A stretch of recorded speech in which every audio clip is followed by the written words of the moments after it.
Donc, je suis très heureuse de vous retrouver, du coup, pour cet atelier business où on va en fait planifier son année. Donc, je vais vous montrer toute la méthodologie. J'espère infiniment que vous allez passer à l'action, que vous allez le faire aussi. Le workbook, vous l'avez normalement reçu par email. Je le remettrai sous la vidéo. Comme ça, si vous ne l'avez pas reçu, bah, vous pourrez y accéder rapidement. Et ben, allons-y, c'est parti. Donc, on va faire la planification de son année. Alors, à quel moment on fait sa planification? Moi, je vous conseille d'abord de faire votre bilan. Si vous ne l'avez pas encore fait, il y a une vidéo complète où je vous montre comment faire le bilan de son année. Donc, je vous conseille infiniment de regarder cette vidéo avant de visionner celle-ci. Le bilan se trouve dans la partie, donc si vous avez accès à Nomade, aux lives et aux ateliers Nomade, c'est une autre section où vous avez tous les lives et les ateliers et vous avez l'atelier planifier son année. Alors, à quel moment, moi, je vous conseillerais de faire ça à n'importe quel moment de l'année, mais de préférence en janvier ou en septembre, parce qu'en septembre, et souvent pour la plupart des gens, c'est la sensation de nouveau départ, c'est la rentrée des classes, etc. Donc, ça peut être intéressant de le faire en septembre.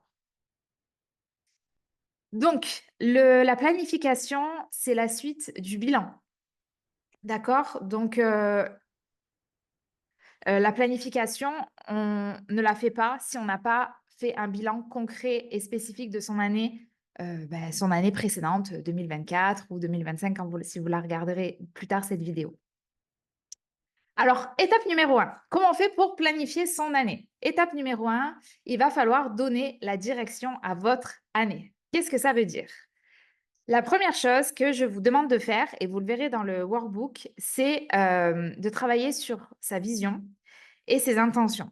Alors la vision, vous l'avez peut-être déjà travaillée, vous savez à peu près où est-ce que vous avez envie d'aller avec votre vie personnelle et votre vie professionnelle. Mais en fait, les débuts d'année, c'est le moment de la réactualiser parce qu'en fait, on évolue et la vision, bah, du coup, elle évolue aussi. Donc, il va falloir réactualiser sa vision personnelle, mais aussi professionnelle. Donc là, je vous ai mis des exemples de questions à vous poser au moment où vous allez faire cet exercice-là. Bah, du coup, les exemples de questions, c'est si l'argent n'était pas un problème, qu'est-ce que je ferais? D'accord? Ça, c'est une super question à se poser. Qu'est-ce qui est le plus important pour moi dans ma vie personnelle et qu'est-ce qui est le plus important pour moi dans ma vie professionnelle? Donc là, il va falloir réfléchir à des choses. Moi, par exemple, je ne sais pas, vous allez vous dire, moi, par exemple, ce qui est très important pour moi, c'est la liberté, c'est ci, c'est ça. Et ça va vous permettre en fait de créer une vision qui est alignée avec vos valeurs profondes. Si je me faisais interviewer sur un podcast dans 10 ans, quelle histoire j'aurais envie de raconter? Cet exercice-là est super. Vraiment, imaginez-vous dans 10 ans, qu'est-ce que vous aimeriez raconter sur vous, d'où vous êtes parti, qu'est-ce que vous avez créé et où vous en êtes aujourd'hui. D'accord? Donc, c'est comme ça qu'on peut voir son futur. À quoi ressemble le succès pour vous? En sachant que le succès n'a pas la même définition en fonction des uns et des autres. Et quel impact vous aimeriez avoir? Désolée pour la petite faute d'orthographe. Et à quoi ressemble une journée idéale? La journée idéale, c'est un exercice super qui permet de se dire, alors quand vous faites cet exercice-là, il faut vraiment vous dire, OK, idéalement, dans ma vie idéale, à quoi ressemblerait ma journée? Moi, par exemple, je me lève sans réveil. Ensuite, je me fais une petite séance d'étirement ou de yoga. Ensuite, je me bois un matcha latte. Ensuite, j'ouvre mon ordinateur et je réponds à toutes les questions de mes élèves. Ensuite, j'ai un live avec mes élèves, etc., etc. C'est là où vous allez vous dire, OK, c'est quoi pour moi une journée idéale? Et en fait, dans votre journée idéale, il n'y a que les moments géniaux de votre journée, d'accord? Et là, vous avez un petit tableau où il y a écrit être, avoir et faire. Ce tableau, vous l'avez dans vos workbook et en fait, c'est en fait votre vision. Votre vision, dans votre vision, comment vous vous sentez? Comment vous vous sentez physiquement? Comment vous vous sentez mentalement? Et quelles sont les relations que vous avez? Qui est votre entourage, entre guillemets? Ensuite, dans l'avoir, c'est quelles sont vos possessions. Est-ce que vous avez une maison au bord de l'eau, un appartement à New York? Voilà, ça c'est vraiment important de le savoir. Et également votre environnement, c'est-à-dire où dans votre vision, où est-ce que vous vivez? Donc, où est-ce que vous vivez? C'est-à-dire, est-ce que vous vivez toujours là où vous êtes aujourd'hui? Est-ce que vous avez déménagé dans votre ville idéale, etc., etc. Et ensuite, il y a le faire. Qu'est-ce que vous faites au quotidien et quels sont vos accomplissements? Parce que c'est bien gentil, mais je suis certaine que vous n'allez pas rien faire de la journée. Donc, en fait, c'est quoi votre journée idéale? À quoi elle ressemble? Comment elle est structurée? Est-ce que vous donnez des cours? Est-ce que vous faites du coaching online? Est-ce que vous êtes en tournage toute la journée pour alimenter votre plateforme, etc., etc. Hyper important d'actualiser votre vision. Hop. Ensuite, du coup, moi, je vous invite à faire un vision board. Alors ça, il y a des gens qui sont pas pour, mais moi, j'adore. Je suis une personne qui est extrêmement visuelle et moi, le vision board me permet de vraiment, me dire que c'est possible, en fait, que c'est déjà là. Le fait d'avoir des images concrètes sous les yeux m'aide énormément à visualiser l'année que j'ai envie de créer. Donc vous voyez, moi, depuis des années, je crée un vision board chaque année. Je le fais sur Pinterest. En fait, j'épingle des photos des mantras, des citations, etc. sur Pinterest qui sont ce que j'ai envie d'incarner.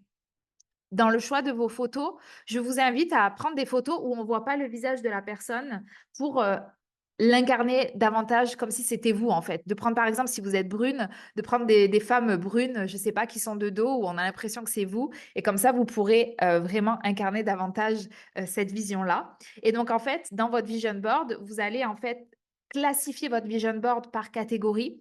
Donc, vous allez peut-être mettre les finances et vous allez voilà, dire bah, au niveau des finances, vous pouvez prendre des photos de personnes, je ne sais pas, d'un compte bancaire où il y a le chiffre que vous voulez sur son compte bancaire. Ensuite, il y a les relations, peut-être voilà, des groupes de personnes, des groupes d'amis, etc., parce que vous avez envie de faire ça. Ou bien, vous voyez, il y a toute la partie professionnelle. La partie création de contenu, la partie amour, voilà, tout ce qui vous parle à vous. Donc, vous allez vraiment diviser ça. Je ne sais pas si vous vous rappelez, dans le bilan, je vous avais fait un genre de cercle où je vous avais mis plein de catégories à l'intérieur. Il y avait finance, carrière, environnement, etc., etc. Ben, vous faites la même chose avec votre vision board. Et là, par exemple, moi, je vous ai extrait des photos. Par exemple, vous avez envie d'organiser un événement en présentiel de Pilates, voilà. Vous avez envie de devenir un as de la création de contenu, donc vous allez vous équiper, prendre un trépied, etc. et faire de la création de contenu, filmer vos recettes, filmer vos entraînements. Et puis peut-être vous avez envie de commencer à écrire, je ne sais pas, un guide ou un livre ou vous me remettre au journaling parce que c'est très important pour vous, voilà. Donc ça, le vision board. Ensuite, il y a les intentions. Donc là, ici, il va falloir définir vos intentions de l'année. Donc là, il va falloir vous demander les 3 mots qui vont déterminer la direction que va prendre votre année. Donc ici, cet exercice, pour moi, il est très important parce qu'en fait, ces 3 mots, ils vont vraiment diriger tout ce que vous allez faire au cours de l'année en cours qui arrive. Donc, par exemple, je vous ai mis un exemple pour moi. Moi, 2024, ça a été l'année des challenges et de l'éveil. J'ai eu énormément de challenges et ça m'a fait me rendre compte de plein de choses. 2025, les 3 mots de 2025, pour moi, ça sera transformation, création, connexion. D'accord? Donc là, vous allez vous dire, OK, qu'est-ce que j'ai envie de mettre en place pour 2025? Pourquoi transformation? Parce que j'ai envie de changer pas mal de choses dans mon business model, dans ma manière de travailler, dans ma vie de manière générale. Création, parce que j'ai envie de créer du contenu. Bah là, j'ai démarré avec Nomade, hein, mais j'ai envie de créer beaucoup de contenu, de ressources pour mes futurs clients et aussi pour mes prospects et puis pour mon audience. Et connexion, parce que j'ai davantage envie de présentiel, de connexion avec des gens en ligne et en présentiel, mais de connexion en live, quoi. Voilà, pas tout le temps être derrière mon ordinateur, mais rencontrer beaucoup, beaucoup de monde, c'est mon objectif de cette année. Ensuite, je vous demande comment vous avez envie de vivre cette nouvelle année. Donc là, en fait, tout simplement, vous allez faire une checklist de tout ce que vous voulez pour cette nouvelle année. J'ai envie de faire ça. J'ai envie de faire ça. Et vous pouvez mélanger professionnel et personnel, il n'y a pas de souci. Et moi, par exemple, j'ai envie de mettre Nomade sur pilote automatique. J'ai envie d'avoir une version de Nomade qui tourne toute seule, sans avoir besoin que moi j'intervienne. Donc voilà, là, on a des lives ensemble tout le temps. J'aimerais bien que Nomade soit aussi une version, ce qu'on appelle en evergreen, où les gens l'achètent et le font tout seuls. Voilà, c'est mon envie de 2025 et je souhaite créer un événement de fitness à Abidjan. Voilà, ça fait partie de mes envies. C'est un peu plus personnel, on va dire, mais ça fait partie des choses que j'ai envie de mettre en place et qui finalement font sens par rapport à toutes mes activités parce que moi, j'accompagne des gens gens qui sont dans le sport, le bien-être, la nutrition à développer leur business. Et j'ai envie de leur dire, ben, regardez votre business, vous pouvez avoir un business hybride, vous allez avoir à la fois du présentiel et du online, et puis de vous montrer finalement comment j'ai organisé cet événement, comment j'ai utilisé les réseaux sociaux pour faire venir des gens à cet événement, etc. Voilà, c'est des choses dont j'ai envie. Et après, il y a ce que vous ne voulez plus. Peut-être qu'en 2025, en 2024, enfin en tout cas l'année dernière, vous avez mis en place des choses euh, où vous avez fait des choses et vous n'avez plus envie de ça. Ça vous a saoulé, ça vous a stressé, vous n'avez pas été fier de vous parce que vous n'avez pas fait telle ou telle chose, peut-être vous avez procrastiné. Et voilà, ça, il va falloir vraiment écrire ce que vous ne voulez plus pour cette nouvelle année. Donc moi, par exemple, j'ai mis que je ne voulais plus une société stressante et coûteuse parce que, en fait, j'ai beaucoup j'ai été beaucoup moins rentable en fait l'année dernière parce que ma société me coûte de plus en plus cher et est de plus en plus stressante parce qu'elle me demande énormément d'investissement en termes d'administratif, en termes de gestion, etc. Et moi, ça ne me convient pas. Il y a des gens à qui ça convient. Moi, personnellement, ça ne me convient pas. Et en fait, j'ai envie aussi de réduire mes charges parce que ma société est devenue trop coûteuse. Donc ça, c'est ce que je ne veux plus. Et ça a été un stress pour moi toute l'année 2024 parce que je gagnais de l'argent, mais l'argent repartait immédiatement parce que ma société était beaucoup trop coûteuse. Donc je me suis dit, non, moi, je veux plus ça pour cette nouvelle année. Donc je l'ai écrit noir sur blanc et ça va faire partie de mes priorités. Deuxième chose que je ne veux plus, dire oui à tout. Moi, j'ai ce truc j'ai peur de dire non aux gens parce que j'ai peur de les vexer. Mais aujourd'hui, je veux protéger mon temps et arrêter de satisfaire tout le monde.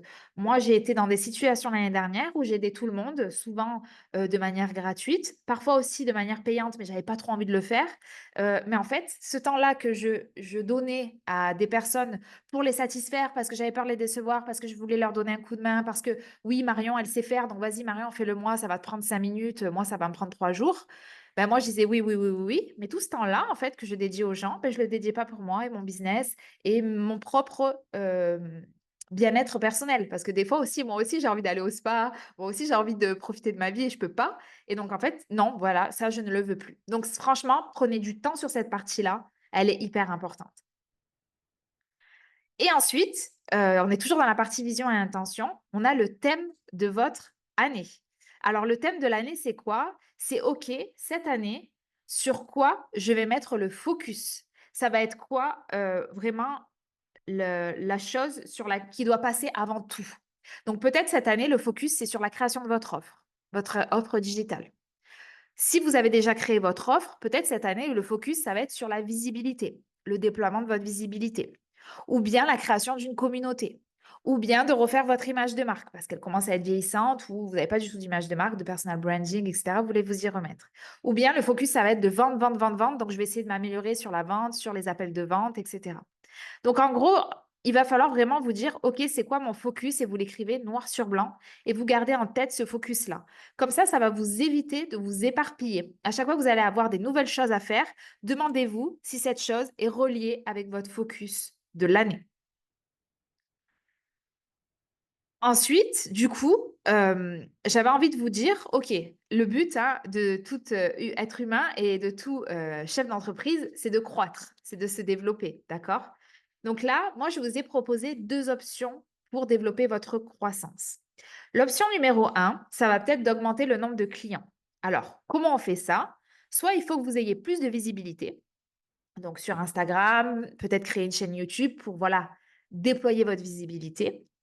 Soit il va falloir que vous facilitiez la transformation de vos prospects en clients. Pour rappel, les prospects, c'est les gens qui sont intéressés, mais ils ne sont toujours pas passés à l'achat. Et vous, le but, c'est que ces gens, OK, je sais que tu es intéressé, mais pourquoi tu n'achètes pas? Et donc ça, comment on fait pour faciliter le passage de prospect en client? Ben, peut-être qu'il va falloir améliorer vos appels de vente, en faire plus. Peut-être qu'il va falloir créer une page de vente, la revoir le copywriting pour être sûr que la page de vente, elles convertissent. Peut-être qu'il va falloir revoir vos stratégies de vente. Peut-être qu'aujourd'hui, elles ne fonctionnent pas bien. Voilà. Ça, c'est l'option 1. Option 2, vous pouvez sinon augmenter la somme dépensée par le client. Donc, peut-être qu'il va falloir augmenter le prix. Évidemment, si vous augmentez le prix de vos accompagnements, votre chiffre d'affaires va augmenter. Logique. Ou bien, il va falloir travailler sur ce qu'on appelle la fidélisation ou la récurrence d'achat. Imaginons que vous avez un programme de sport sur 3 mois. À la fin des 3 mois, le but, c'est que les gens ils re-signent pour 3 mois. Donc, comment on va faire pour que les gens aient envie de re-signer? Donc, peut-être travailler sur la récurrence d'achat. D'accord? Ensuite, deuxième étape, on a les trois big rocks. Alors, je regarde s'il y a des questions. Euh, Alors, on a une question. Alors, je vais répondre à la question tout de suite avant qu'on passe à l'étape suivante. Si on a plusieurs focus, comment on fait?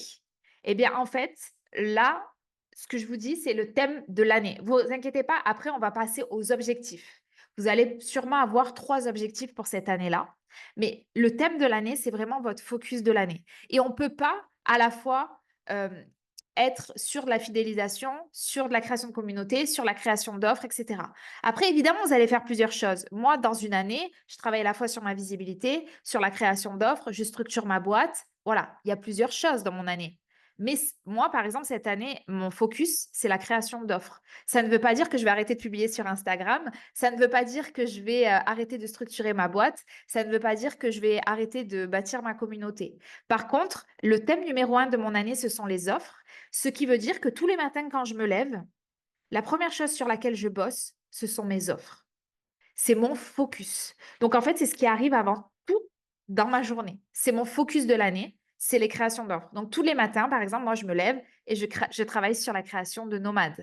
J'alimente le programme parce qu'en ce moment, je suis en création d'offres et notamment pour Nomade. Et donc, tous les matins, je me lève et je travaille sur la création d'offres. C'est mon focus. Mais ça ne veut pas dire que je ne travaille pas non plus sur la création de posts Instagram pour déployer ma visibilité, que je ne vais pas filmer des vidéos YouTube également pour déployer ma visibilité, etc. Mais mon focus, mon mot de l'année, c'est offre.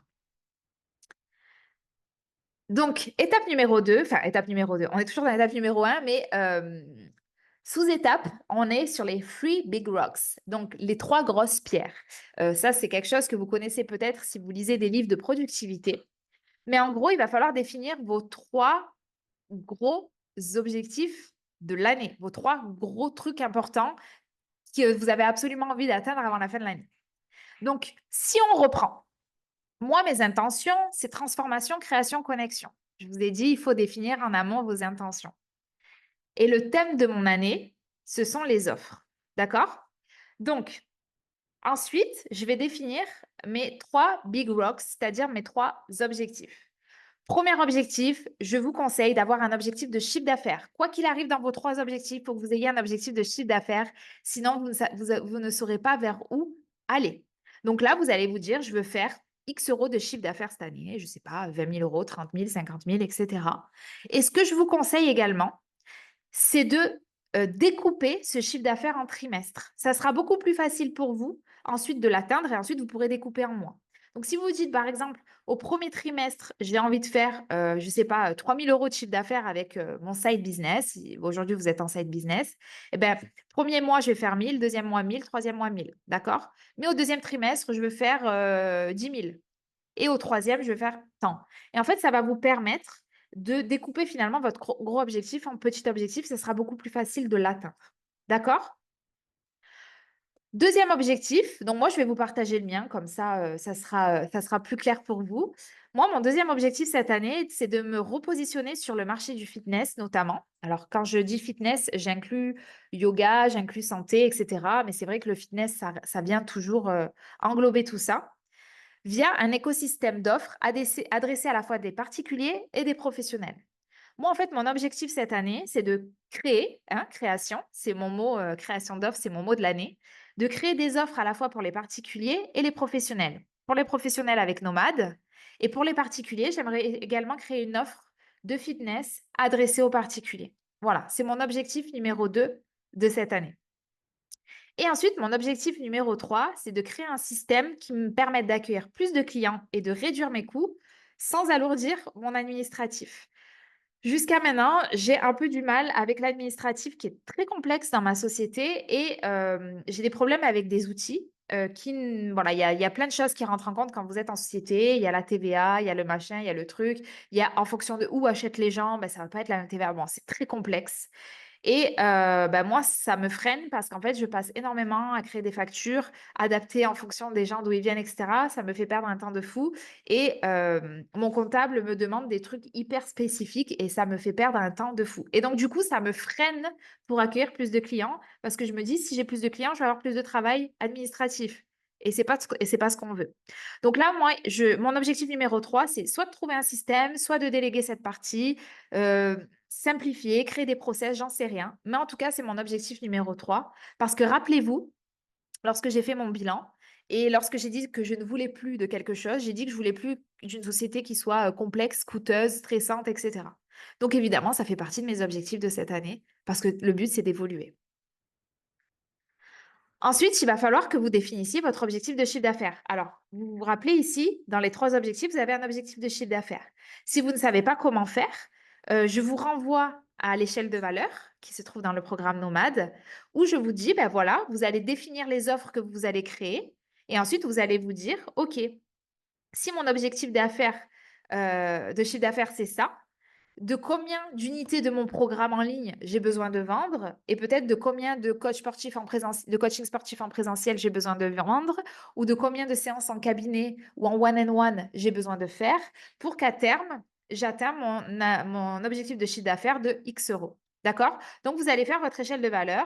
Vous allez placer du coup en haut vos offres les plus chères, puis en bas vos offres les moins chères.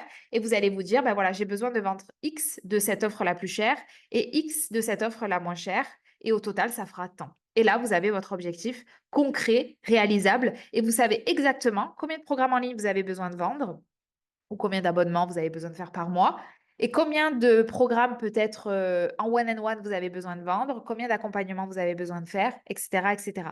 Vous allez avoir des chiffres concrets et donc du coup, vous allez avoir un objectif. Comme les sportifs, quand on a un objectif de finir sa course à pied de 10 km, c'est la même chose. Si vous avez un objectif de 10 000 euros, vous savez que vous devez vendre ce programme X fois et cet accompagnement one-on-one X fois. Et là, vous avez votre objectif de chiffre d'affaires.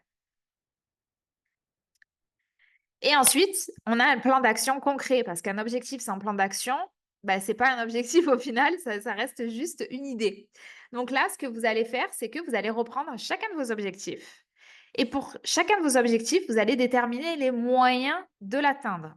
Donc, je vais vous donner un exemple après. Mais par exemple, votre objectif 1, c'est de faire tant de chiffre d'affaires.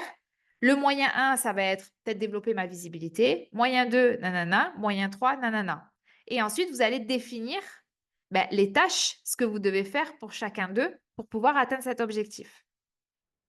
Exemple, je veux un chiffre d'affaires de 50 000 euros. Les moyens, ça va être petit 1, créer une offre digitale. Petit 2, faire 4 lancements, parce qu'il faut la vendre, cette offre. Et peut-être petit 3, peut-être développer du coup ma visibilité sur Instagram. D'accord? Pour trouver plus de clients, pour qu'ils m'achètent mon offre digitale derrière. Et bien du coup, créer une offre digitale qui est votre moyen 1, qu'est-ce qu'il va falloir faire? Petit 1, définir l'idée de cette offre. Petit 2, créer la structure de cette offre. Petit 3, créer le branding de cette offre, etc., etc. Donc là, vous avez un module complet où je vous montre exactement comment faire, mais répartissez du coup ce module dans votre semaine, dans votre mois, dans votre année. OK, le module sur la création d'offres, je vais le visionner lundi, puis dimanche, je vais créer l'offre et la semaine suivante, normalement, l'idée, elle sera au clair, j'aurais fait ci, ça, ça, ça. La deuxième semaine, nanana. Et c'est comme ça, en fait, que vous répartissez dans votre agenda. Et c'est important. Pareil, les lancements, si vous prévoyez de faire 4 lancements cette année, déterminez à l'avance à quel moment vous voulez faire vos lancements. Mettez des dates. Vous avez un module lancement dans Nomade. Je vous dis à un moment, vous mettez votre date d'ouverture du panier, de fermeture du panier et vous le répartissez dans votre année. Peut-être vous allez faire un lancement en, je sais pas, février, ensuite en juin, ensuite en septembre et un dernier en décembre. Mais écrivez-le dans votre agenda. Et dites, voilà, comment je vais faire? OK, pour organiser un lancement, petit 1, je vais regarder la formation de Marion. Ensuite, je vais faire le workbook. Ensuite, je vais mettre les dates. Ensuite, je vais préparer mes posts Insta. Ensuite, tatati, tatata. OK? Donc, le plan d'action concret. Donc là, on a vu l'étape numéro 1, d'accord? C'est finalement l'intention que vous avez pour cette année, d'accord? Donc, on a vu les mots, les intentions, la vision, etc. Étape numéro 2, maintenant, c'est la direction.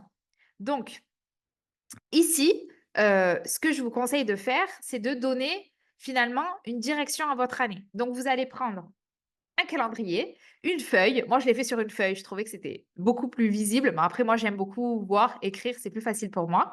Mais vous prenez un petit calendrier et vous allez noter les mois et ensuite, on va du coup planifier mois par mois son année. Donc, la première chose, c'est de noter, si vous travaillez plus longtemps, normalement, vous le connaissez, les périodes creuses et les périodes denses niveau business. D'accord? Ça, c'est la première chose. Et vous allez également noter les périodes où vous avez de l'énergie et où vous en avez un peu moins. Parce que le but, c'est de respecter aussi son écologie personnelle. D'accord?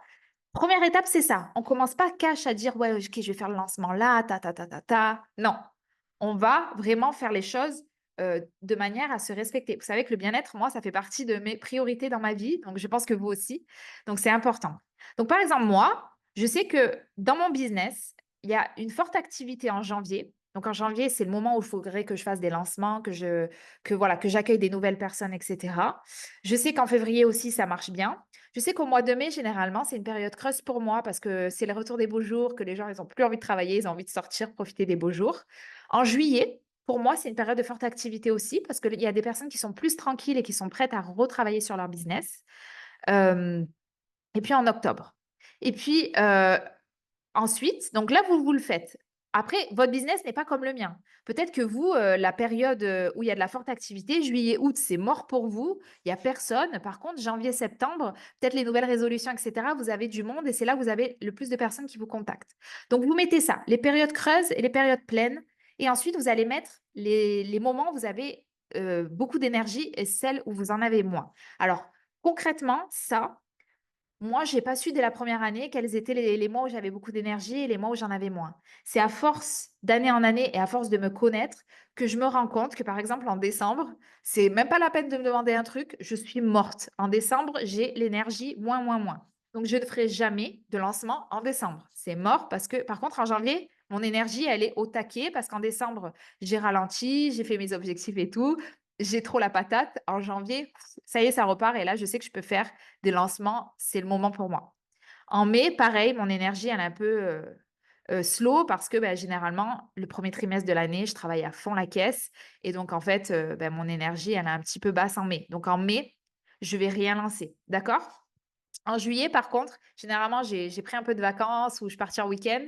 J'ai de l'énergie forte. Et en plus, c'est une période forte dans mon activité. Donc, c'est en juillet, par exemple, qu'il faudrait que je fasse des lancements. D'accord? Ça, c'est la première chose qu'il faut que vous fassiez. Vous mettez ça d'abord. Deuxième chose, vous allez mettre vos big rocks, d'accord? Les big rocks, on les a travaillés tout à l'heure.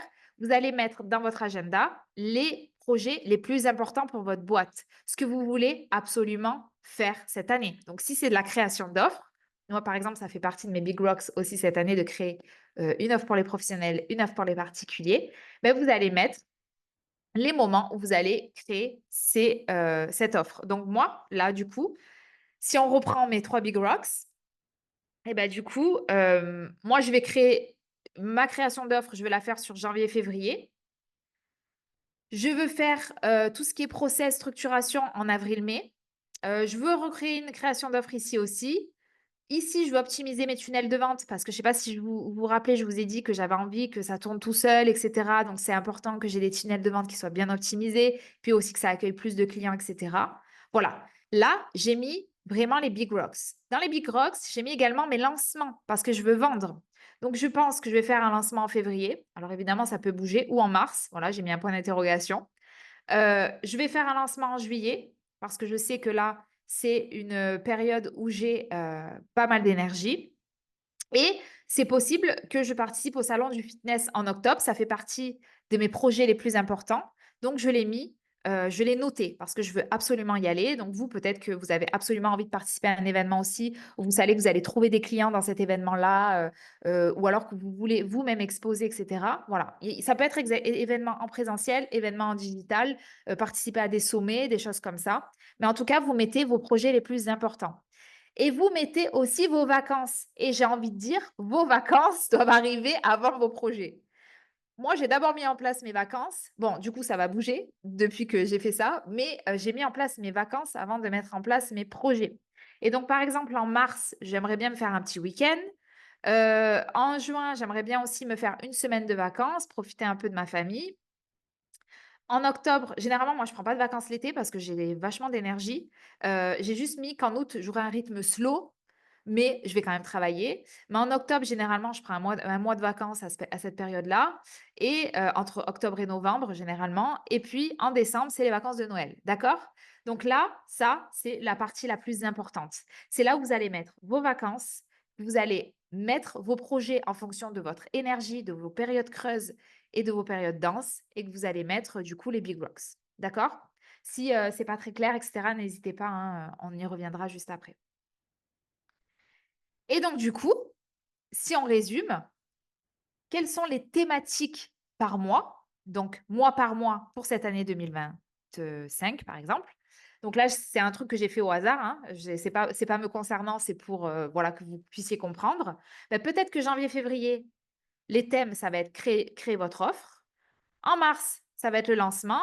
En avril, vous avez voilà, un peu restructuré tout ça parce que vous avez vu qu'il y a des trucs qui coincent avec vos clients, tout ça. Donc, vous allez peut-être restructurer et peut-être que vous allez avoir envie de prendre une petite semaine de vacances parce que vous avez bien travaillé le premier trimestre. Ensuite, en mai, vous allez peut-être bosser votre visibilité à fond parce que vous savez qu'en juin, vous allez refaire un lancement. En juillet, allez, vous allez prendre un mois de vacances. En août, vous allez revenir de vacances, vous allez revenir travailler à fond votre visibilité parce que vous savez qu'en septembre, vous allez refaire un lancement.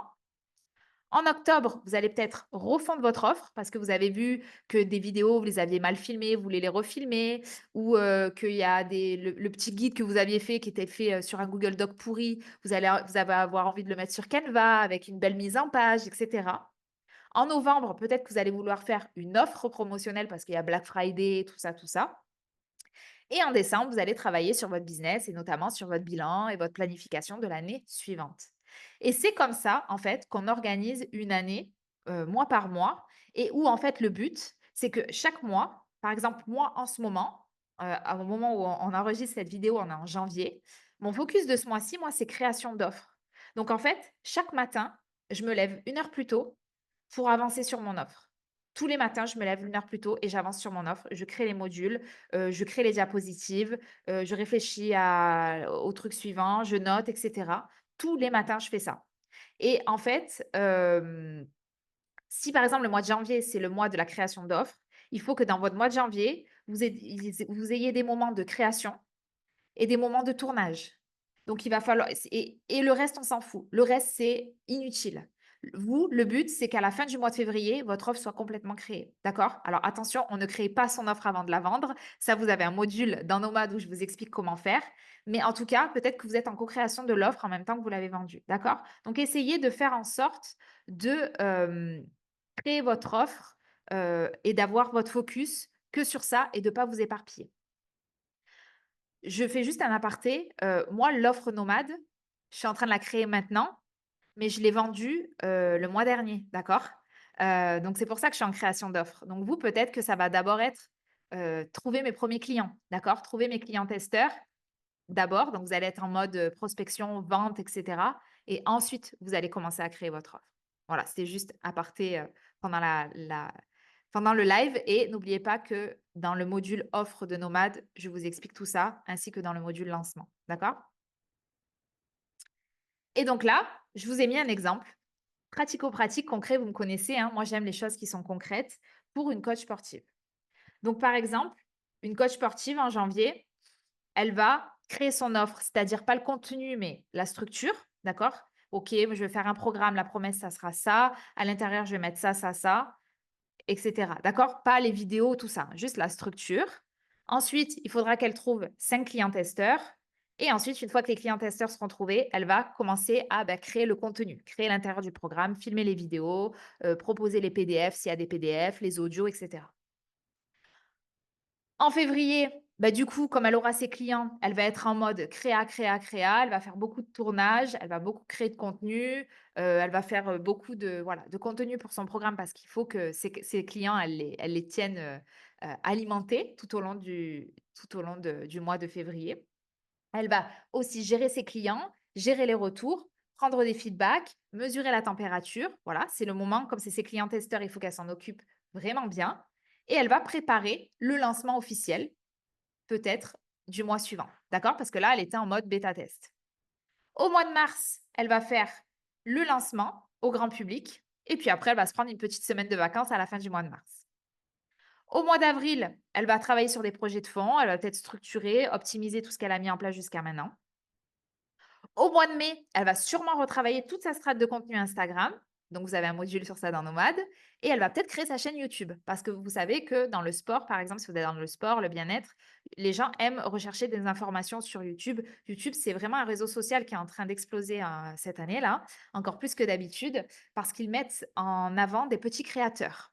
Donc, n'hésitez pas, si c'est une idée dans votre tête, à vous le planifier pour cette année de vous mettre sur YouTube, d'accord? YouTube va vraiment mettre en avant les petits créateurs parce qu'ils se sont rendus compte qu'il y avait beaucoup de gens qui avaient peur d'aller sur YouTube parce qu'il y avait trop de monde. Ensuite, au mois de juin, elle va retravailler sa strate de contenu et elle va peut-être créer sa chaîne YouTube. Au mois de juillet, allez, c'est les vacances et elle va quand même continuer de publier sur Insta, créer du lien avec sa communauté, faire peut-être des petits challenges, des trucs un peu fun, mais vraiment en mode tranquille.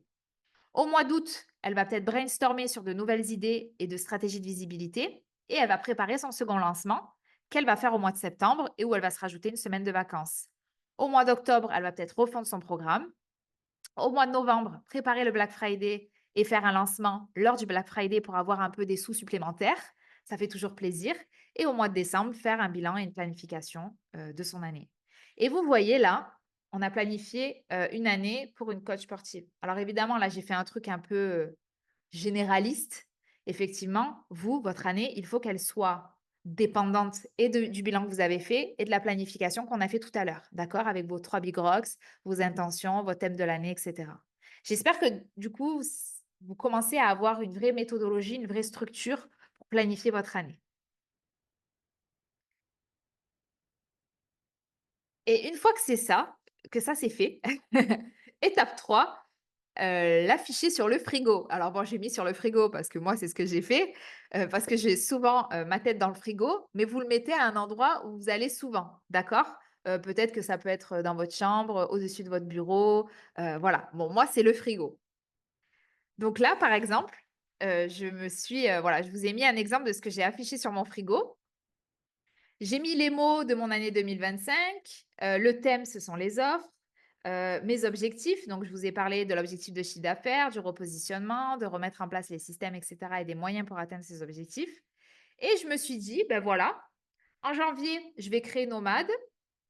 J'ai envie de commencer à créer mon programme de fitness. Je vous ai dit, j'avais envie de créer une offre pour les particuliers. Et peut-être que je vais faire un mini lancement et trouver mes premiers clients testeurs pour ce programme de fitness. Bon, je suis un peu à la bourre, je vous avoue. Donc, j'espère que je vais y arriver. Mais en tout cas, ça reste mon objectif. Je vais essayer de m'y tenir. En février, je vais continuer de créer le programme Nomade que j'ai toujours pas fini. Et peut-être que bah, du coup, j'aurai mes premières clientes pour mon challenge et je vais devoir gérer ces clientes, etc., etc., etc. J'ai envie peut-être de partir en vacances au mois de juillet, c'est pas sûr. À Noël, c'est sûr que je me prends des vacances, donc je les ai notées. Là, en mars, peut-être je me fais un week-end, mais c'est pas sûr. Bon, voilà. Donc du coup, en fait, j'ai tout simplement structuré mon année. J'ai mon année devant les yeux. Tous les jours, quand j'ouvre le frigo, tous les matins, quand je prends mon petit déj, je vois ce que je dois faire ce mois-ci. Et en fait, ça me garde motivée tout au long de l'année. Et ensuite, étape 4, ma lettre à mon futur moi. Alors ça, c'est un exercice que j'adore faire, que j'ai fait pendant plusieurs années, puis à un moment, j'ai arrêté et j'ai trop regretté d'avoir arrêté. C'est en fait, vous allez écrire une lettre aujourd'hui. Alors attendez, je vais vous d'abord, avant que j'aille trop loin, vous allez écrire une lettre comme si vous étiez en décembre de la fin de cette année. Donc vous vous imaginez que vous êtes en décembre à la fin de cette année-là, que le futur, et que vous êtes en train d'écrire une lettre à votre futur vous. Ah Marion, cette année était incroyable. Tu as enfin créé ce programme Nomade auquel tu pensais depuis si longtemps et tu as accueilli X clients. Ces clients ont tous eu ont fait des super lancements, c'était le succès, etc. En plus de ça, tu as pris du temps pour toi, tu as enfin fait, je sais pas, ton spa, tous les mois comme tu, rêvais de le faire depuis si longtemps et tu ne prenais jamais le temps. Tu as aussi développé ta visibilité sur les réseaux sociaux et aujourd'hui tu as 100 000 abonnés sur Instagram, 50 000 sur YouTube et cetera et cetera. D'accord? Vous vous écrivez une lettre à votre futur vous et de tout ce que vous aimeriez accomplir cette année, en cours qui arrive. D'accord? Et pour ça, du coup, vous avez un outil, donc parce que moi, j'ai des fois, j'ai perdu mes lettres parce que j'ai déménagé, voilà, je déménage très souvent et j'ai perdu mes lettres et j'étais deg quand j'arrivais le 31 janvier que je voulais écrire la lettre que j'avais écrite le 1er janvier, j'étais là, j'ai: «Punaise, elle est où?» et je l'avais paumée, j'étais dégoûtée. Donc j'ai découvert ça, c'est gratuit. Ça s'appelle, Dear Future Me. Je vous ai mis le lien dans le workbook, et en fait, vous pouvez vous écrire une lettre, bah, du coup ici de manière, virtuelle, donc c'est ce que j'ai fait moi cette année et vous pouvez vous dire: «Bah, voilà, je veux que tu me l'envoies soit dans 6 mois, soit dans 1 an, soit dans 3 ans». Donc moi j'ai mis 1 an. Après vous pouvez vous l'envoyer à 6 mois si vous voulez avoir un check, de mi-année et j'ai mis mon adresse mail à laquelle, l'envoyer. Donc normalement d'ici 1 an, je dois recevoir la lettre que je me suis écrite.